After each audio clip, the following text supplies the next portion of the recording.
let's get moving. All right, so first off, any questions from last time? And in particular, I don't know how many of you guys attempted the flow chart. We can go through the exercise if we want, the solution. Does anybody want to volunteer? Questions or the exercise, their experiences in trying to create the flow chart? Any of this make sense?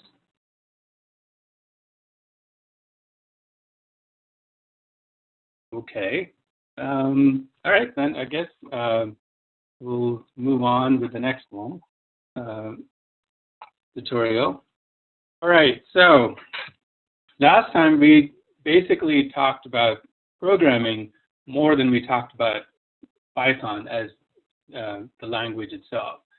So you should have an idea of the context in which Python enters in this whole constellation of programming environments, and how you program and where it fits in, and how you program in Python is different from how you might program in C or other languages. Like me, who's been programming for some time, I can appreciate the ease of Python. But if you're stepping into it, just take it for granted. Today, we'll go a little bit deeper into Python itself. So now you're actually going to be issuing some hands-on commands, and I'll try not to get you too busy by switching between my Spider terminal and the slides. But we'll talk about the Python interpreter. That's the sort of the heart and soul of where you program. Then we'll continue the concept of data and variables. We basically build up programs by manipulating data, and we store the data in various types of variables or on disk. So that's sort of the essential concept that you need to master before we move forward, is how a computer stores and works with information, which is basically data. Then I'm going to introduce an extension to Python called NumPy. It stands for short or contraction of numerical Python. And the reason it was added on as an extension was because the basic Python that we all start with is not sufficiently advanced enough to allow some of the more easier manipulations. Okay, so I'll introduce that and explain some differences between sort of the bare bones basic Python and why we're using Anaconda, which comes with NumPy. And then finally, I'll introduce the mathematical operation, and we have the beginnings of programming here. Okay. Next week, we'll continue by defining how you control a flow of instructions or the flow of execution of instructions in a program. Okay. Feel free to interrupt if you have questions. Let's go back to the interpreter. Recall that Python is what we call a scripting language. Okay, so no need to worry about compiling it and creating an executable, also known as an app. The interpreter can be invoked in many different ways once it's on. And I'm going to demonstrate two different ways of doing that today. If you're used to command line, either because you like Linux boxes or Unix boxes or any of those flavors of POSIX systems, or even including the Mac OS, then you simply type in Python and it brings up your interpreter. And the default prompt is the triple greater than sign. Okay. And then you're in the Python, and it usually prints some helpful information about what your version is. So this is from last year. I haven't updated this slide. There's no need. And you can see I have a slightly older version of Python. Okay. If you use Spider, okay, you get that same thing automatically in your Spider window, and it's at the bottom right part. So let me demo that. Okay. I will switch to my Spider window. So it will look different, and when you bring it up, depending on the version that you have, Spider, it will look different. Spider is useful. It's just, you know, but it is a development environment and it's free. So it constantly, people are constantly updating it, and if they don't like the style of one thing versus the other, you will see slight differences in appearances. Most of the functionality pretty much remains as is, unless they have a very big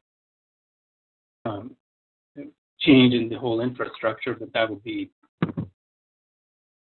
All right, so in this slide here, there's my older version of the Anaconda Python. The buttons and everything looks different, but the layout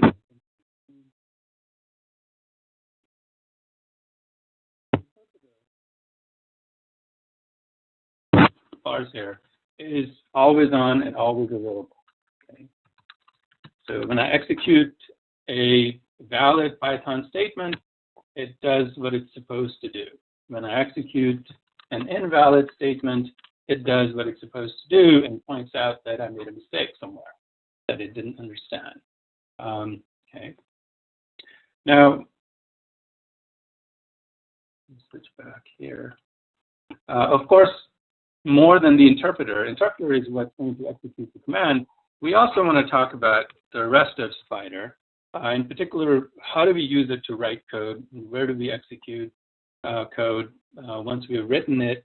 The interpreter we just talked about, and where you can find some help. Help, as it turns out, is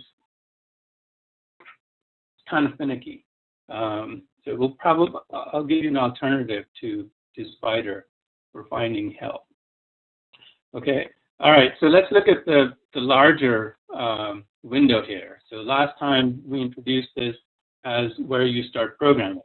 Now, most of you have, used Microsoft Word or something like a writing package or a PowerPoint. You're all familiar with it. The same concepts of folders, files, saves, tabs applies to a programming environment like this one as it does to your Word documents or your Excel spreadsheets. Okay. In this case, I actually have a couple of different files open. One is simply called Untitled 3 because that's simply but this is the environment in which I can enter and execute commands or create my scripts that I can then later execute. This is a completed solution to the problems that we had, and we'll come back to it later so you can see how it's executed. But this is your equivalent of the Word window where you're typing things. All right, so let me stop rambling on and introduce some of the other concepts here. So this is familiar. This will simply save the file, and it brings up some sort of a dialog like this, and I can choose wherever I want it to be. I can call it test3.py, and there you go, I've saved it. This is open a previously saved one, very similar to your experiences we've had. This opens yet another new one, and Spider is trying to be helpful by putting in some comments that is just basically reminding you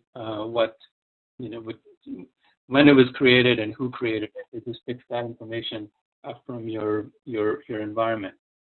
But you always bring it up there. They're not needed. You can simply delete it all if you wanted to not have that be helpful. Okay. All right. Now you type in a statement, our usual method. Nothing happens this time. Here, when I typed it, and by the way, the up arrow is a very useful construct. It lets you go back through the history of what you typed. When I hit return here, it actually executes the code. When I hit return here, it just gives me a blank line. That's because this is an editor. Okay, it doesn't actually do anything other than kind of listens to what you're typing, and if it finds a mistake in there, it will remind you after it listens for a while. So here it comes up, okay, because I got rid of that extra command. So it does try to be helpful. If you wanted to execute it, what you would have to do is highlight and then press one of these play buttons. And they all do different things. This one, for example, is probably the one that you use most when you're prototyping, and that is run the highlighted section. So I can run the highlighted section. Okay, it took whatever I had highlighted, put it in my interpreter language, and of course the interpreter, once it listened to it, executed what it was supposed to do. All well and good. You don't have to highlight the whole thing. If you want to run the entire thing, you simply press this one, which says run file if you hover over it long enough, and it will run it, of course. But if you haven't saved any of your tabs, it will first ask you to please save your tabs before I run it. Why is that? I'll come to that after I explain what it just did. So when you run the entire file, it actually executes a macro. Okay, it picks up wherever this file was. Okay, and then executes all the instructions that were inside this file. And so here we are.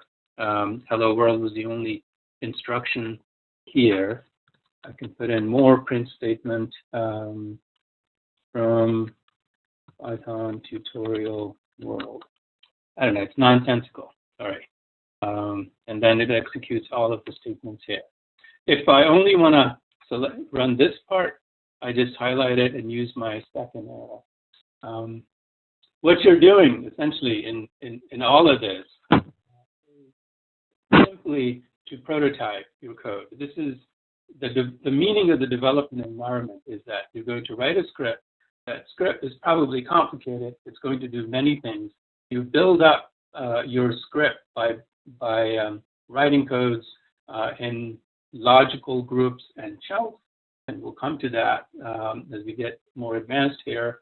And then you test each one of those chunks as you're writing and moving forward with the code, so that you know that each one, as you finish one part of it, it's done, finished, you can continue to check it.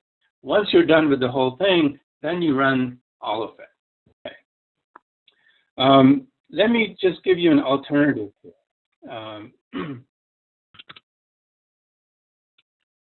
Okay, you get to see what I was doing earlier. So here I am in my home area, which is where I've been storing some of this stuff. Star.py. Here's test 3. So you can see, oh, test 3 has nothing on it. Untitled 4. I see. I stored it in my current working directory, but that's okay. We can go to the. Actually, this is a good time to introduce to you the current working directory. Okay. The current working directory is the place in your computer system where it, by default, will write and read from. You can change it as often as you like to whatever you like. And there's many different ways. Again, Spider is a little bit finicky.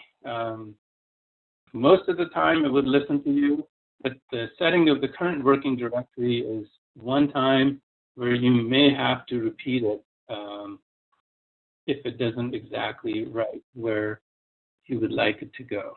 Okay. I know this doesn't really make sense, but okay. So, for example, here I'm going to be changing where I want to set my current working directory. Actually, forget that. Let me come back to that. There are easier ways of setting that. So, sorry about that. Let's forget about the current working directory for now. I will simply show you a second way of executing the same commands outside of Spider.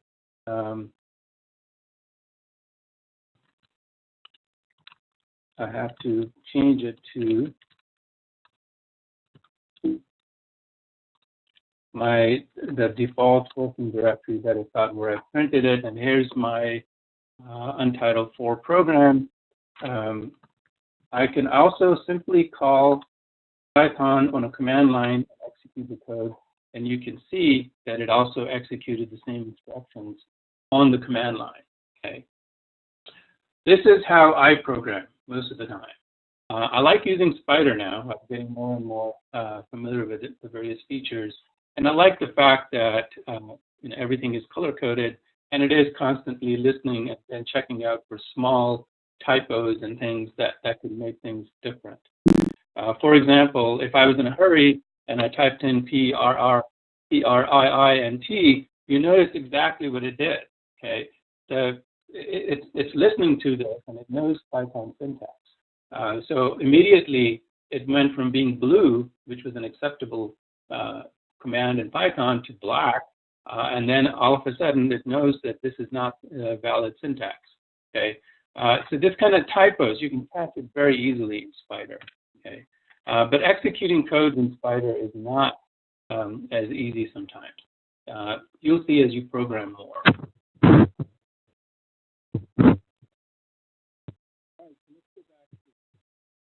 Code, we execute code.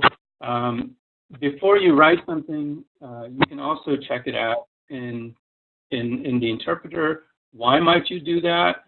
You might do that if you're not sure about the command.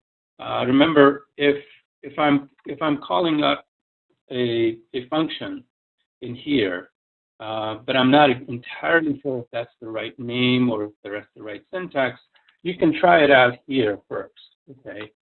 Print can be issued other ways as well, and you can test it out. Okay, oh yeah, I can use a second syntax, and then go ahead and put it in your script here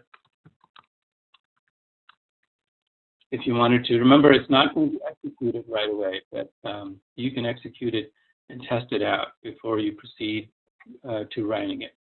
Okay, and the last thing that I really wanted to touch on was finding help. Spider does that.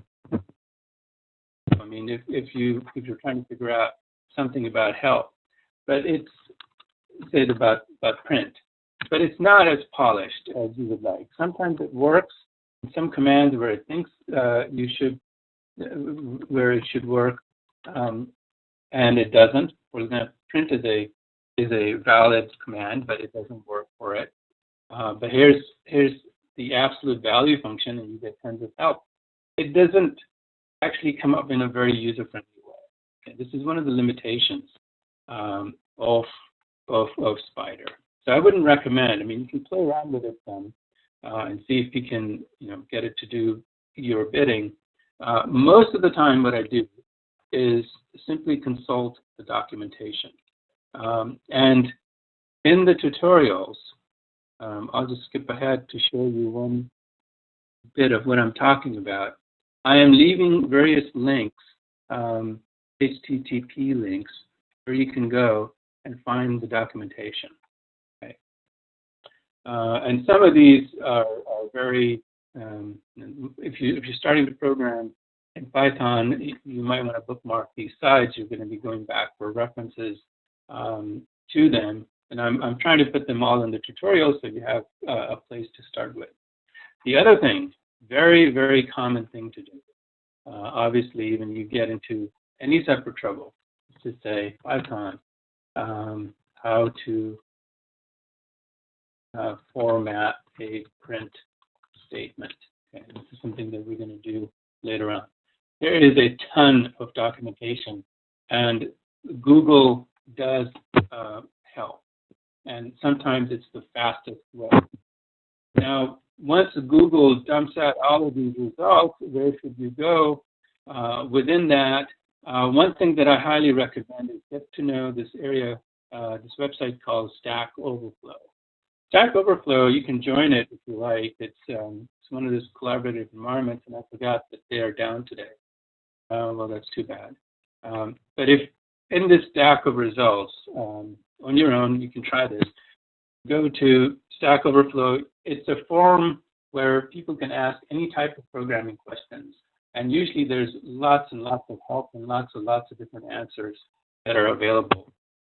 So if you're Googling and have 5,000 results, where you start with, or 1.3 million results, start with Stack Overflow. That's what I normally do. You can go to the official documentation of Python, and that is helpful, obviously, and it's a good reference. But it can be very verbose sometimes. Okay? So here, for example, it's giving you help about printing and then formatting, and some of this is more or less advanced topics that we haven't covered yet. But so what I'm saying is you can play around with the help in Spider if you like, but from my own personal experience, Googling or going directly to the Python reference site is a better way to get help on whatever you're trying to do. Okay, pause. Questions? Okay, I've only shown you the typical. Yeah, go ahead. Who's this? Are you going to, I am Marina, are you going to share the presentation for this one? Yeah, I am. So tutorial 1 is back online, and Louisa was very kind and actually just put it up just before this tutorial started. So that one is back online, and it doesn't have the issue anymore. And if you go to the Python tutorials, you'll get the link directly to it. This one is being recorded, and now that I have the software to convert it properly, I'm simply going to use ScreenFlow to capture it. The second one is also going to be on. Okay, great. Thank you. Okay. I'm only scratching the tip of the iceberg here, but that's a good place to start if you've never programmed before. There's lots of things you can do. All right, so we've covered some of these topics. Maybe the one thing I haven't covered, I think I have, is that it is helpful. It's going to tell you whether it's missing parentheses or quotes and stuff like that.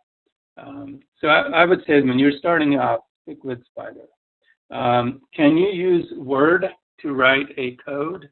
The answer is no. That's because even though it looks like normal ASCII text in, say, Microsoft Word, and you write code in it, and when you say that the docx or the doc format is actually a binary format. And if you then type in Python and the name of that dot format, basically it's not going to know what to do with it. Okay. So you have to have something that will create a pure ASCII file. Okay. Then you can use the interpreter in any different ways. Oh, I didn't update this slide. Okay, but we've gone over it. All right, so now the easiest way to understand the interpreter is to use Python as a calculator. And so let me switch here. Instead of doing this example, I am going to use the question that we had from tutorial 1, which was to calculate the size of the Herschel PAX Instruments data cube in the size of that in memory or the size of that in a FITS file. If you're used to doing any type of astronomy work, you would have heard the FITS format moving astronomical data around.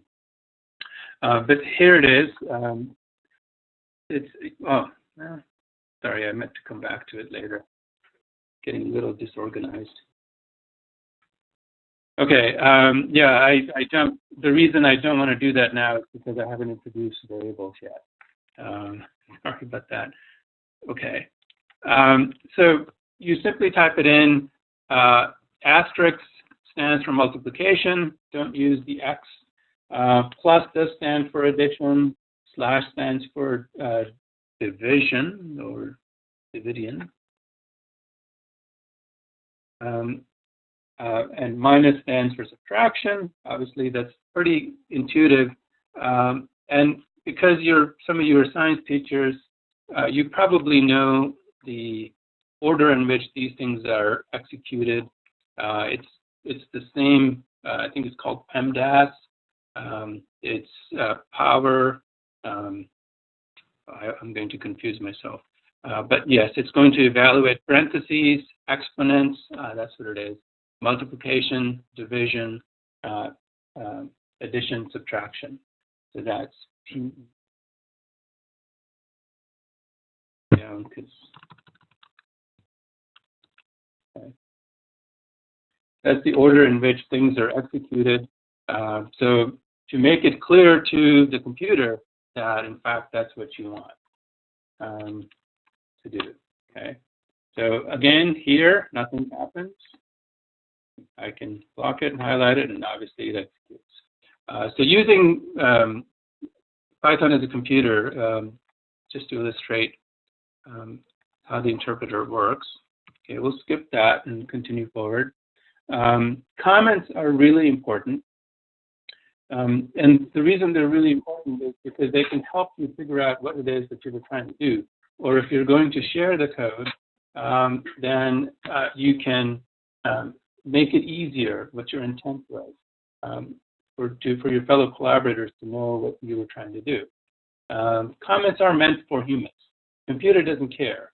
It's just looking for a special character at the beginning of the line or somewhere in the line. And once it encounters that special character, which happens to be the hash or the pound mark, it ignores everything beyond that. Okay. Let me show you what I mean. It sometimes echoes it, but it's not executing anything. This is a comment. Okay. It does nothing. All it is a comment. And it's there just for humor. You can write anything you want. It's not looking for any syntax here. It's not looking for any mistakes or typos, just whatever it is. Okay, written by me. Okay. You can see that it doesn't care because I'm going to make a bunch of mistakes in my code. And once I grab it, execute it. Oops, what happened here? Oh, my shell died. Sorry. But nothing happened. Well, something did happen. But yes, it doesn't actually execute these lines. It simply will ignore it. Okay.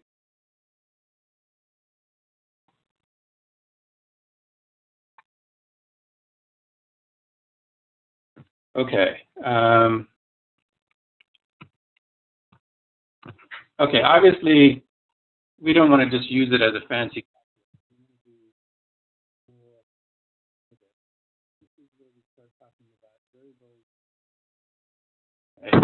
This is the very basic part of programming that you have to understand, because this is how data and how you play with it in variables is how you control the information, you store the information, and you manipulate the information. Okay. Variable is your handle onto memory locations inside a computer. Okay. So when you use it, the computer's memory to store anything, say the PAX image that we know has lots and lots of gigabytes.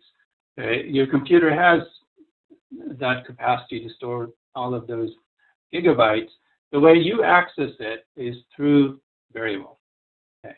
That's how it is. And once you start, if you play with that variable, if you manipulate that variable, in effect, by the link that the variable provides to the memory, you're manipulating the actual values of the image. Okay, so the variables are the fundamental way in which you're going to move, store, manipulate information. Okay, that's different from a file. Remember, there's two types of memories that we're talking about. One that's constantly on, that's the RAM, and the other one that, like the file, like your Word document is a file. Same thing with any data file that you can create. That's independent of Python. You can write it in Python and read it in C if you wanted to afterwards. Okay, that's not a variable, and we don't really. And when I say variable, I really do mean memory. Variables in Python and variables in any other programming languages do have limitations that we're going to cover. You know, what you can call them, for example, is limited by the programming environment. Files, on the other hand, only limited by whatever operating system, not by the by the language itself. Okay. Variable in Python. Remember, when you think of variable, think of a connection between that and computer's memory. That's essentially what it is. The programming language is letting you handle that memory in a very convenient fashion, especially a language like Python, which where you don't have to worry about, specifying where in the memory you're going to store which number. All of that is handled by Python, which makes it so much easier. Okay? And your connection is through variable names. And in fact, it's so easy that it would allow you to use normal, everyday English language names to handle all of this memory. Okay? The rules are pretty simple. You have to use letter or an underscore to begin the name of the variable. And then you can use anything after that. Okay? You cannot call the variable one of the reserved words. By reserved words, I mean if it's a function that is already defined, then you shouldn't use it. For example, print is a command in Python.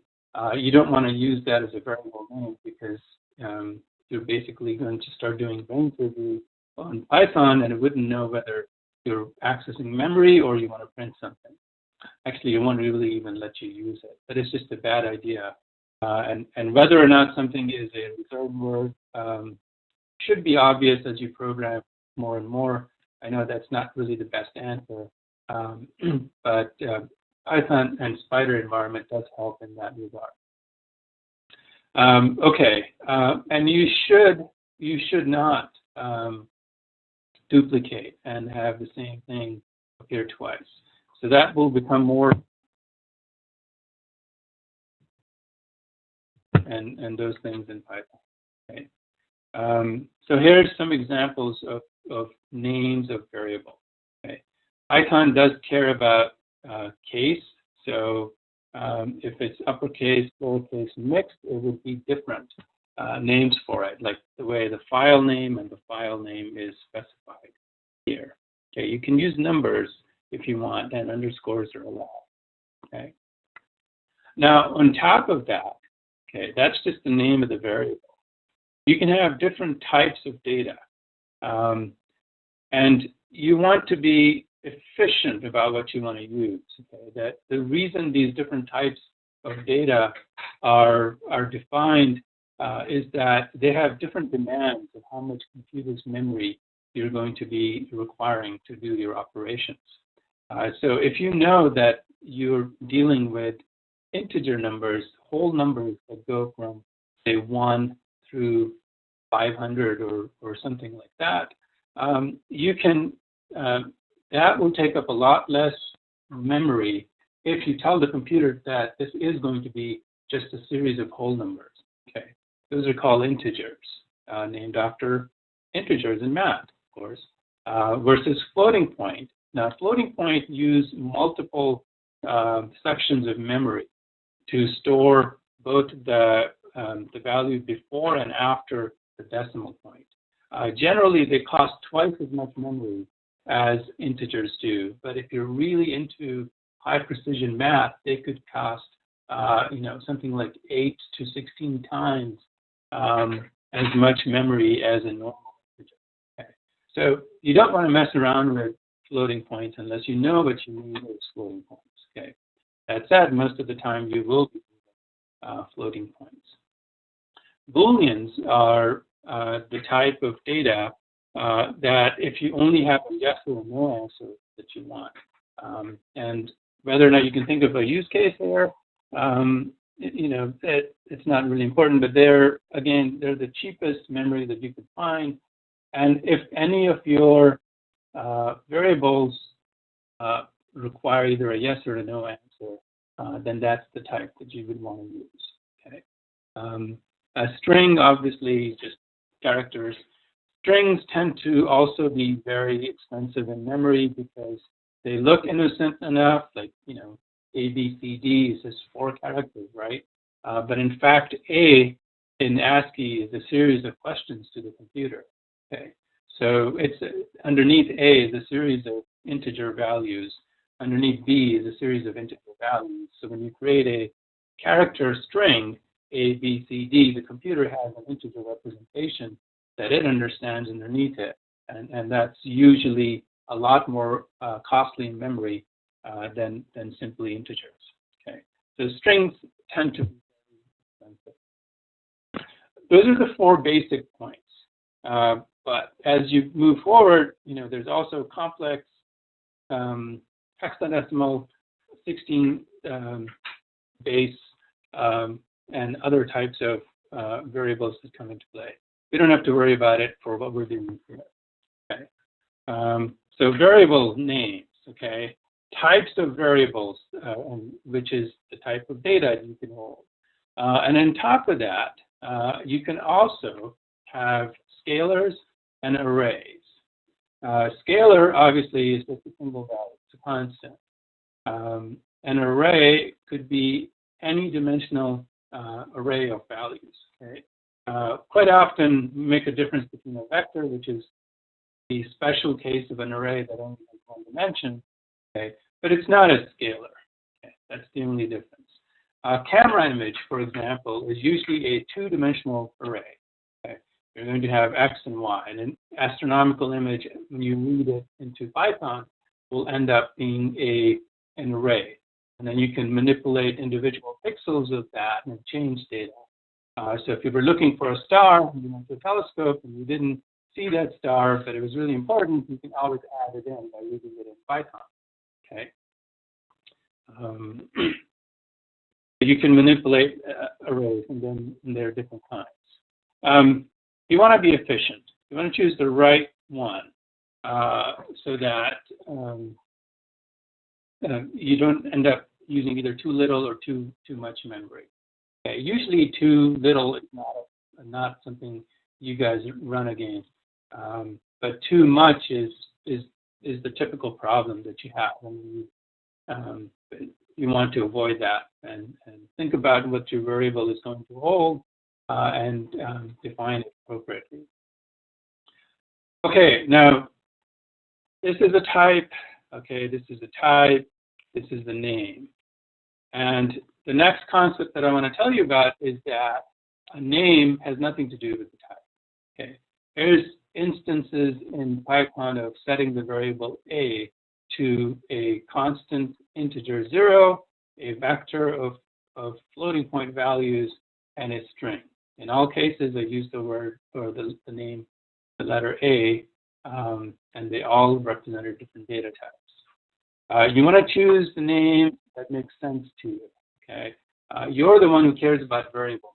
Computer, again, doesn't care. It's not even paying attention to what's happening at the level of Python. It's only when you drop to the interpreter compiles it, or again, meshed into some sort of assembly code, that's when the computer really pays attention. Okay? So it doesn't care what you call it. It only knows that there's a certain pattern in certain locations of memory, and that you want to manipulate those particular memory registers. Okay. So choose names that make sense, and it's a good idea when you're writing code is to just adopt a naming convention. If that doesn't make any sense right now, it will later. If you have 20 variables, you're going to have some sort of convention so you know what different types may mean. Okay. And again, to define it, you simply set it to each other. A equals 10, B equals something. Here, you notice that I can do an operation and set it equal to the variable. That's perfectly legal. Everything to the right of the equal to sign will be evaluated and then set equal to B. Okay. Python is actually very good with that. Let me give you a demo here. So I can say 2048 plus 2048. The interpreter is on. It does what I asked it to do, but then it forgets about it. Okay. If I say B equals 2048, 2048, now it doesn't print the answer. What it's done is it's done the computation, and then it found empty memory slot corresponding to wherever B is pointing to, and it gets to choose which one of these registers it's going to assign to B, and then it stored the result in there. Now I can access it by calling it just by using B or saying print B. Okay. Either way, it says, okay, now let's go back to these registers, pull these numbers out, print them on the screen, or wherever you want to print it. That's another thing we will talk about later. Okay, so the thing about Python, again, is that you can define multiple items. You want all of these variables, A, B, and C, to equal this number. Well, just say A equals B equals C equals 10.2. If you want, 3 different values for A, B, and C, you want to save some real estate on your file, A, comma, B, comma, C equals value 1, value 2, value 3. The advantage here is simply your style of programming and how concise you want to be. If you really rather not see this, some people prefer to see that. If you really rather not see this, then of course you can do that one. Okay. But either case would work.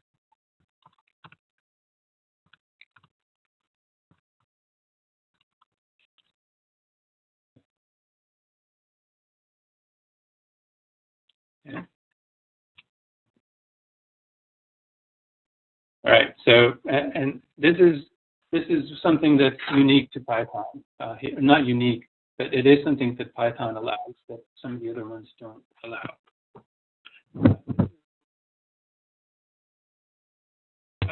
Vectors, then what we introduce is yet another concept, which is the square brackets. Okay, square brackets are the ones that tell Python now that in this instance, I am no longer talking about a scalar, but I am now talking about a vector. So you notice how this bracket highlighting works here. Just by looking in Spider, just by going through and putting my cursor in the right spot, I can see that it's got a match. Okay. If it didn't have a match, we'll have problems.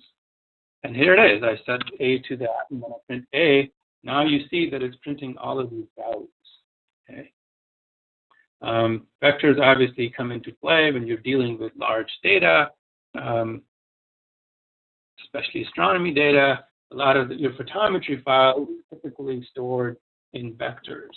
Okay, so one vector would be the x position, another vector might be the y position, and another vector might be the position in or the photometry, so on and so forth.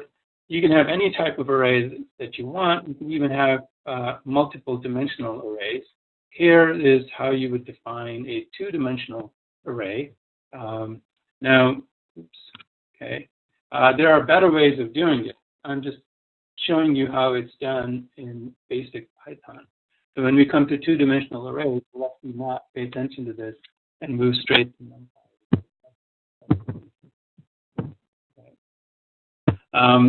And on this slide, which I'm going to go through, skip through fast, you can manipulate whatever information you stored simply by playing with the variable names. Okay.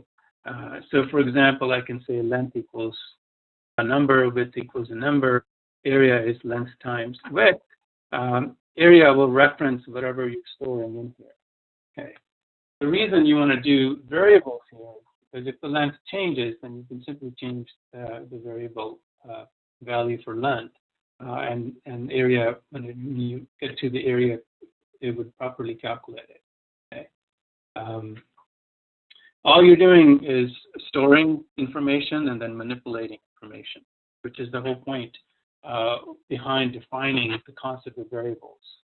Okay, now once you've picked a type, you do have the freedom to change it. And this also comes up quite often. So if you define A to be a floating point, and again in Python, you don't have to do anything other than say A equals a floating point value, something with a decimal. Okay. Python looks at it and goes, oh, okay, they want a floating point. I will assign the proper memory. In C or Fortran, it's not how it works. I have to define the size and the type before I can even set it equal to any value. Okay. But I can change it on the fly. Suppose I don't want all the fractional stuff. Actually, let me do it in the interpreter so we can go a little faster. Okay. I can simply issue int A, and it will give me the integer. Now, the funny thing about computers in general is that the integer function will just throw away the decimal part. It doesn't care if you're so close to 20 that you really should be doing 20. It's simply going to throw away the decimal part. Okay. So normally, if you want the nearest integer, okay, you would want to add 0.5 to it. Okay. So that when it throws away the fractional part, you're actually beyond 20 if you're above 19.5. Okay. Don't worry about it too much. When you start programming, this might become more relevant or make more sense anyway. Okay. Up to a point, you can convert between various types. Okay. If you go from integer to float, everything beyond the decimal point will simply get 0. Okay. You won't be able to create information out of nothing. So if I set B to be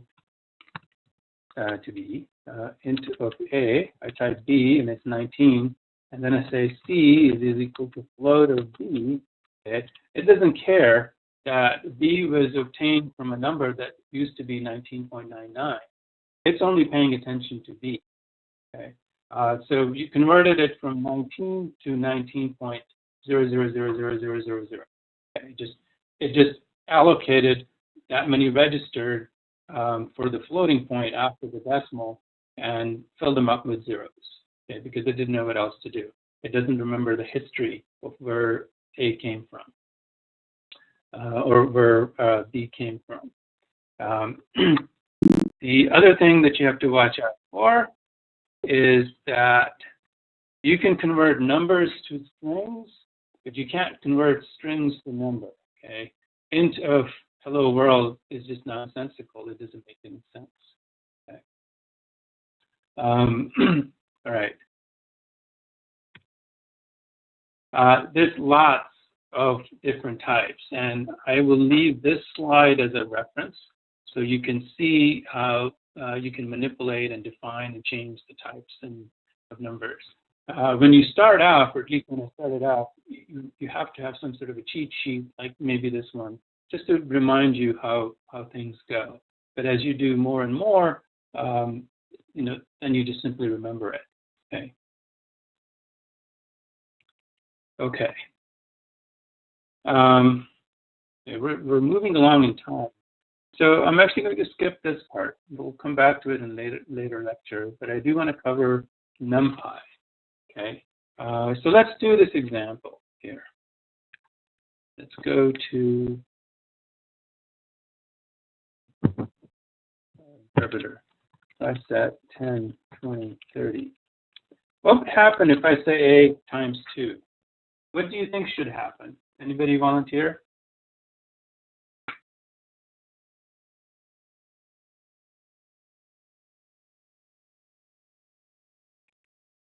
Let's see. Who should we pick on? I forgot what and I've already forgotten what the bracket. Vector. They're a vector. So if I say A, that's that. It says that it's a series of values. It's a vector of values. Let's say B equals 10. B times 2, you get 10 times 2. Okay. So now A times 2. So and it'll A. do 2, it'll be 20, 46. Okay.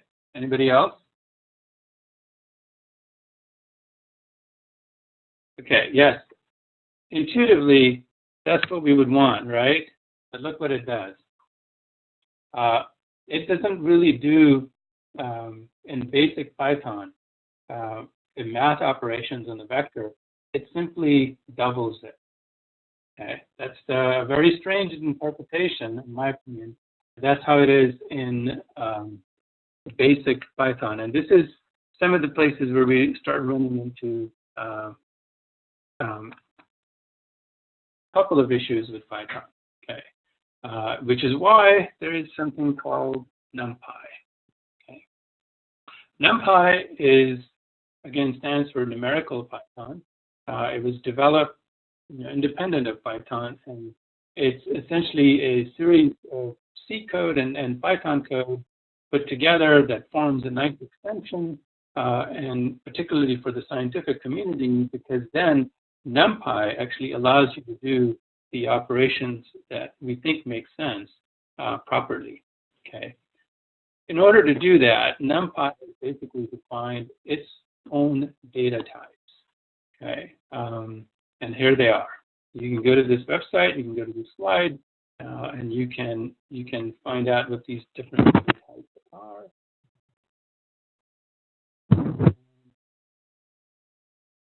Use this now. And the same thing that we did earlier in NumPy.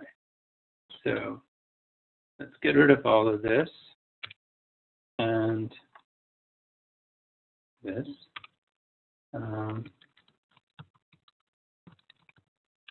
Okay, so NumPy is an extension to Python.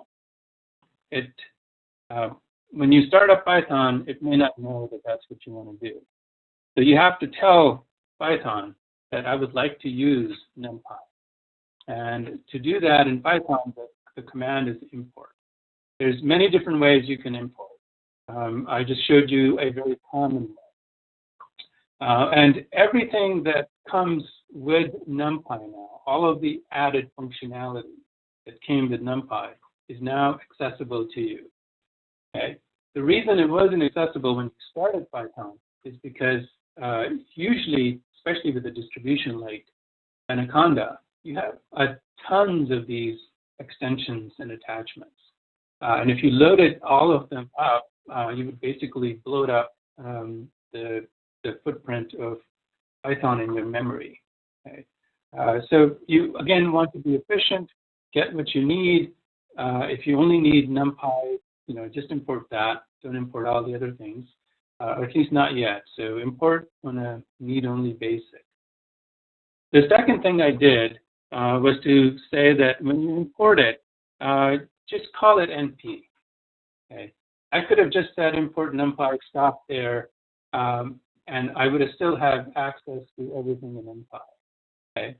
When I say import it as NP, now I have access to everything in NumPy. I just have to put an NP in front of it. If I'd called it something else, I would just have to put that in front of it. So let me stop saying that and just show you what I mean. If I wanted the absolute value calculator from NumPy, I would call it by saying np.abs. If I had said import NumPy as the Babar, okay, just off the top of my head. Now I also have, I could then say foobar.abs minus 10. Okay. The as is just for me, not for the computer. So I know that everything I need to NumPy, it would be one way for me to organize all of the things that came with NumPy under MP. Why might you want to do that? Suppose you have NumPy and then you have 3 other computational packages that you got, maybe something with astronomical utilities, another one with display utilities, or whatever have you. Okay? And you imported them without this. Okay.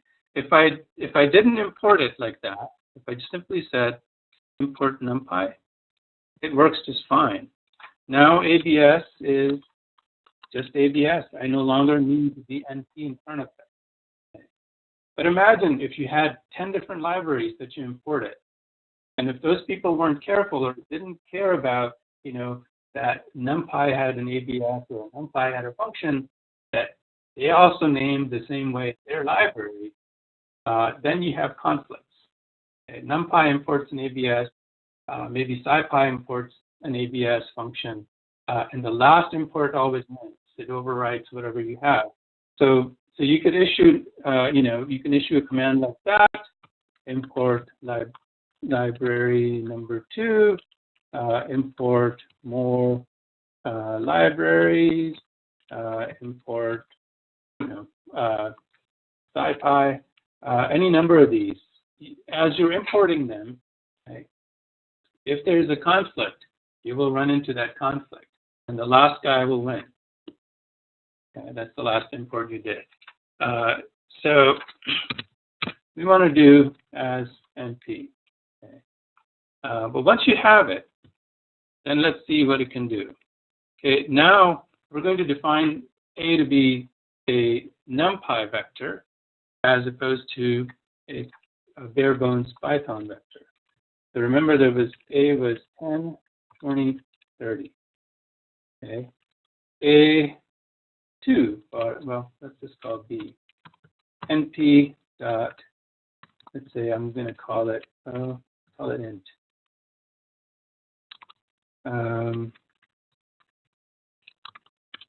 Okay.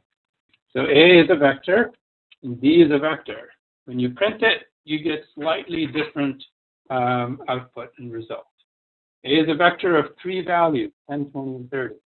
B is also a vector of 3 values, 10, 20, and 30. In bare Python, A times 2 just simply gives you 2 copies of the variable. B times 2, now, if you look, is the same result that we were expecting earlier. It multiplies each element of the array by 2. So we go 20, 40, 60 as a consequence. Okay. That's why NumPy has been introduced, to make it easier and more intuitive for scientists, engineers, technical people to do computations in Python. Okay. So let's skip the types. We can come back to it in the next lecture. But NumPy now also, once you import all of that in, you also have access to all of the other utilities that come with NumPy.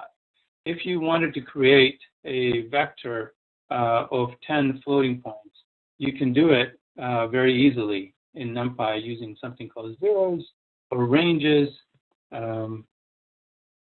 And I will leave that for you guys to exercise on your own.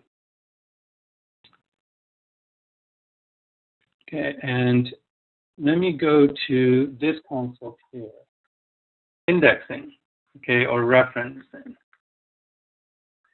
So most of the time in astronomy, in science, you're not going to be working with constants. So C equals 2.9979 E10 in some units.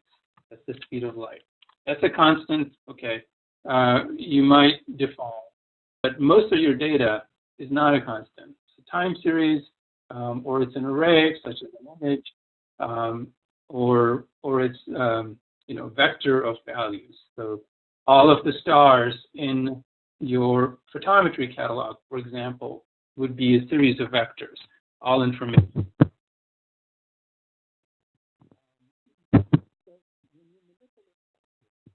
You can manipulate all of them at once, and you might want to do that. Or you manipulate bits and pieces of them separately, where you want to access particular elements of it. For example, if you have a list of stars, you want to know which of the stars might be in a certain part of the array. Then you want to access a subset of these stars. Okay, and what that means is that of those vector of values, okay, you want to go down to the one that corresponds to a specific star or a range of stars.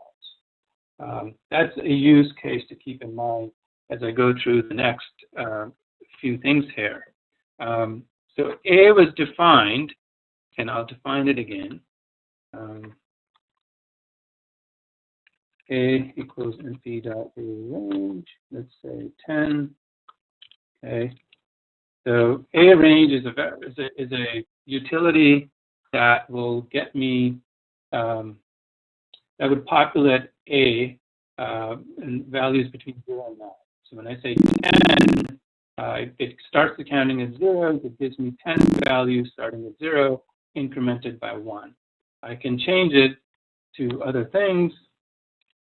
I can go 1, 10, 11, 2, and now you see it will go 1, 3, 5, 7, 9 because I gave it a starting and an ending and a step. Okay. This syntax is in the slides. You can look at it, play around with it if you like. But the point is now that you have A, okay, here's a vector of values. How do we access individual elements? Okay. So individual elements you can access simply by giving it the corresponding index. How do I know what the corresponding index is? A good question. Indexes are, for an array, start with 0 in Python, okay? And they go up to the size of the array. Oh, excuse me. Okay. And so if you wanted the first element of this vector, you would not say A and then 1, like I did here in the syntax. You would say A0. Okay. Think of it as you've got a series of shelves, okay, and each shelf stores a different, different contents, be it numbers or whatever. You've got a memory register in your computer, and you want to be able to tell the computer, give me the top one, give me the bottom one, give me the third from the bottom one. Oh my goodness.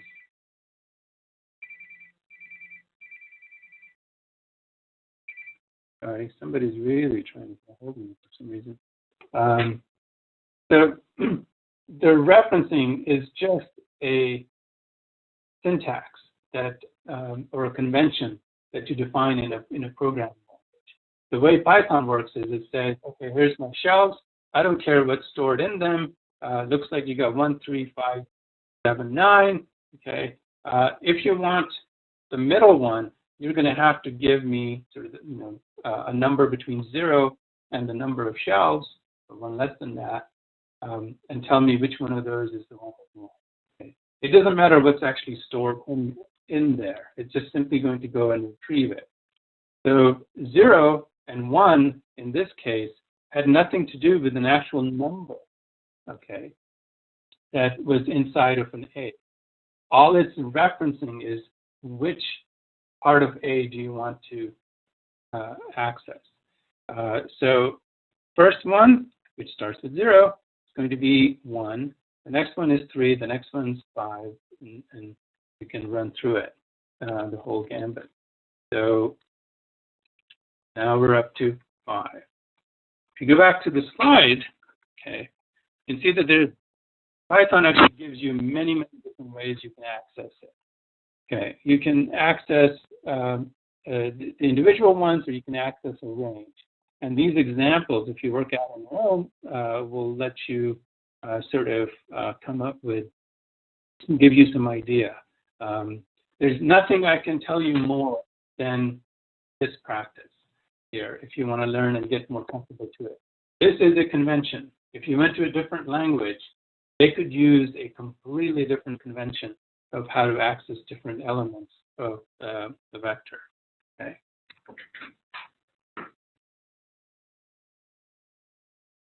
Okay, and then there's a couple of other utilities that are useful. Here we know exactly how long A is. It's 1, 2, 3, 4, 5. It should be 5 elements long, so we should be able to access A up to 4. Again, the numbering starts with 0. There's also a function called len, which is short for length. Okay, which will give you the length of a vector. As you can see, comes up as 5, which is what we expected. Okay. There's also size and dimensions that can help you sort of get a handle on A.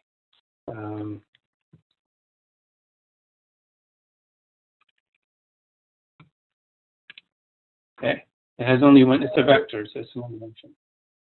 Okay, I know I'm getting past my time, so I will try and finish up here.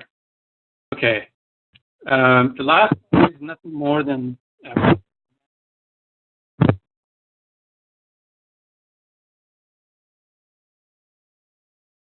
some of the other things that you can do with it. So the basic things you might need for astronomy. Okay, so we'll be using NumPy. We'll be creating these arrays. We'll be manipulating them. And as you do the exercises, you will get more comfortable and familiar with using and accessing different bits and pieces of the vector. Again, those are actually, you may not think that that's necessary. You want to multiply all of A instead of just part of A. But in reality, that's just not it. We need to access different bits quite often.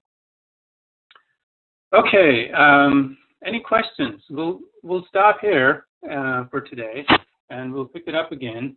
I know that the exercises don't appear in the web wiki area yet, but I have them ready, in fact, and I will put them on, and you can try the various exercises. Any questions? Anything people want to bring up? How am I doing in terms of pace here? Too basic? Too fast? No, I think it's great. Yeah, it's right on. Okay, very good. Thanks. Very good with explanation, Babar. Thank you very much. Okay. How many people are left? Okay, if there's no questions, then I will stop here. And we'll start up again by reviewing some of these concepts. And I'll leave the exercises up, in fact, right now. All right, well, take care. Thank you, Howard. Okay, bye. Thank you. Bye, Babar. Bye, everybody. Bye. Bye.